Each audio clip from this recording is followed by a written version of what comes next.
What's going on, guys? RBG here, back with more coverage on Marvel Spider-Man Miles Morales, and we're literally on the cusp of the game's release. If you were lucky enough to nab the PS5 before the pre-orders were cleaned out, you'll have the pleasure of playing the game at its fullest potential next month. But if you are one of the unfortunate guys like myself, you'll have to settle for the lesser performing PS4 version, which I honestly don't have a problem with. I'm grateful that we still have the option to even give our wallet some leeway before we jump into that next generation console territory.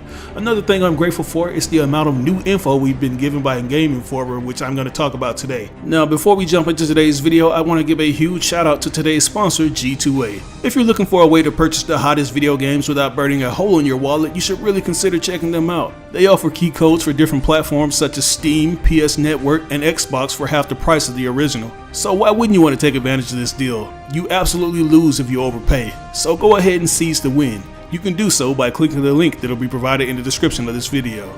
But yeah, guys, as I was saying, Insomniac hit Game Informer with that stimulus package, and they're giving us a ton of details as we creep towards the release date. And this feels like 2018 all over again, because if you guys remember, we were getting a slew of info for the first entry courtesy of Game Informer, and things kept picking up, so it's safe to assume that you guys will be getting a hefty amount of coverage from me. And this time around, we're actually getting little snippets of gameplay as opposed to simple behind the scenes clips. The first clip we got showed off some of the awesome web swinging and combat Miles will have, and while we didn't get any details on that, we were able to get it elsewhere courtesy of VideoGameChronicles.com and Shinobi02, who both gotten access to the game. So let's start off with Video Game Chronicles article. They say, and I quote, "Players can perform unique venom attacks by holding L1 and pressing the face buttons. These attacks are said to transform Miles into an entirely different Spider-Man who glows and sizzles on the battlefield. Players must fill up a venom meter, which like Peter Parker's focus meter, in order to use them, and they'll inflict bonus secondary damage on enemies via an effect called Venom Stun.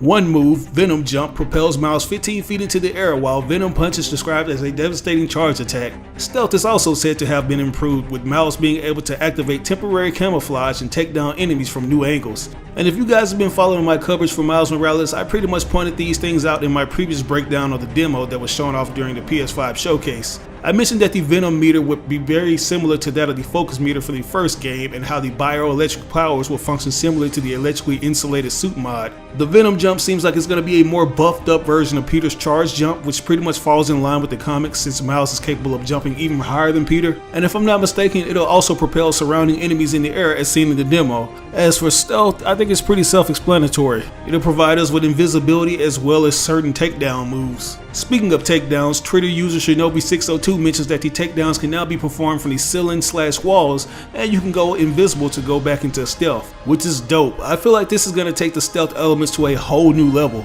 And it sounds like Insomniac is going to redeem themselves, because if you guys remember, one of the most complained about things were the stealth missions involving MJ and Miles. So it's going to be cool seeing how they go about things this time around. But moving on, we got more details regarding the game's performance. As we all know, the PS5 version of the game can be played in performance mode at 4K 60 FPS or in fidelity mode, which is 4K 30 FPS.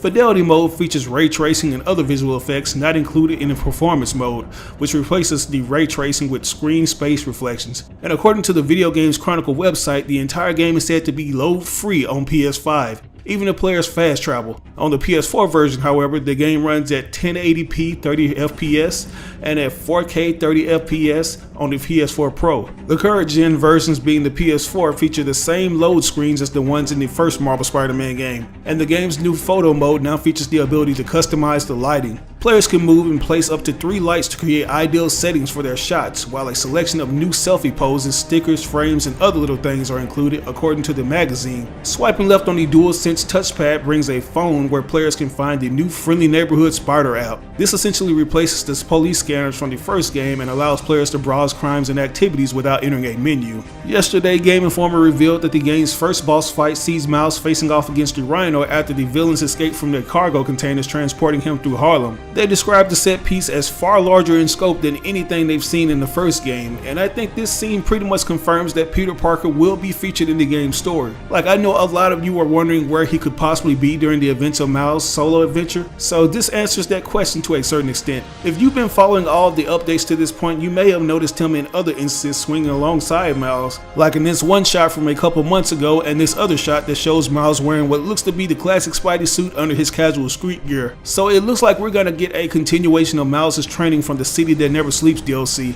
I think it's safe to assume that Peter will have to handle the bigger situations, since in this particular cutscene it's highly alluded to that Miles may have accidentally played a part in setting the villains free. And let me just say that I was getting some insane nostalgia trips with this boss fight. Of course, this instantly gives us a recollection of Miles' first encounter with the Rhino from the previous game, but there's also the overall boss fight design that instantly makes longtime fans hark back to the older Spider games like Spider-Man PS1/N64 and Ultimate Spider-Man. When you look at the environment, it takes you back to the PS1 game where you had to make the Rhino ram into electric barriers, and Miles riding his back is very reminiscent to the Ultimate Spider-Man game where you have to jump on Rhino's back and pound away at his exposed circuitry. It's the little things that show that the creative heads over at Insomniac understand what we love about those classical Spidey games, and they want to implement them in a way that not only pays homage, but improves on them. Judging by the overall appearances of Spider-Man and Rhino, it looks like the developers are simply going to be using the models from the previous game except with some minor improvements, which I'm alright with. Like, considering the fact that this story takes place a year after the first game, it sort of makes sense. Like, they are running off the same engine except it's just been highly modified to take advantage of the PS5's hardware. According to these Bugle Now articles that have been written by Robbie Robertson, Spider-Man has spent the last year making the city the safest it's ever been. He unmasked Kingpin as the real estate mogul Wilson Fisk, exposed Mr. Negative as the philanthropist Martin Lee, and knocked out Magia Dunn Hammerhead aka Joseph Martello. He even prevented catastrophe by thwarting last year's Ralph jailbreak orchestrated by the mad scientist Otto Octavius, carried out by the supervillains Rhino, Vulture, Electro, and Scorpion. So yeah, this basically sums up what the original Spider-Man has been up to and what he'll have to deal with in the future. Because as you can see, he's most likely going to be dealing with the other escaped members of the Sinister Six due to Miles' fumbles. And this just further shows how much more seasoned Peter is compared to Miles. It seems like Miles is going to cause more problems than good, since we see in one instance of him accidentally damaging the bridge after his bioelectric powers creates a bomb with the truck full of New Farm in the demo.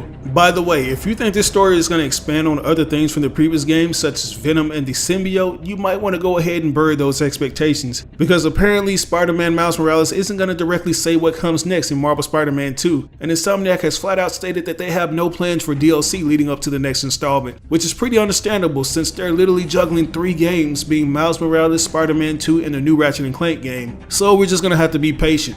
According to VGC, Insomniac creator Brian Horton also suggested that story threads from the first game might not get resolved in this chapter. He says, and I quote, "The threads from the first game still exist, but we're really focusing on Miles' chapter and how he's going to become Spider-Man." So I don't think he's ruling out the possibility of seeing the Green Goblin or Venom in Miles Morales. He's saying that we shouldn't expect much since those are going to be major components in the next installment. And I don't feel like they really need to harp on those particular characters because they're more tied to Peter Parker than Miles. If anything, I feel like Marvel Spider-Man 2 will fill in certain gaps where Peter Parker was during the events of Spider-Man Miles Morales, and we'll see where the developers go with their version of Venom. But moving on, VGC says that players can unlock a number of suits as they progress through the game, and Game Informer encountered 6 in its demo, including the 2020 suit, which is described like something from a Deadmau5 concert. And I think the suit they're referring to is this awesome cyberpunk outfit, and it's already managed to confuse some of the fans. I've seen comments asking if this suit could be some kind of promotion to CD Projekt Red's upcoming game Cyberpunk 2077.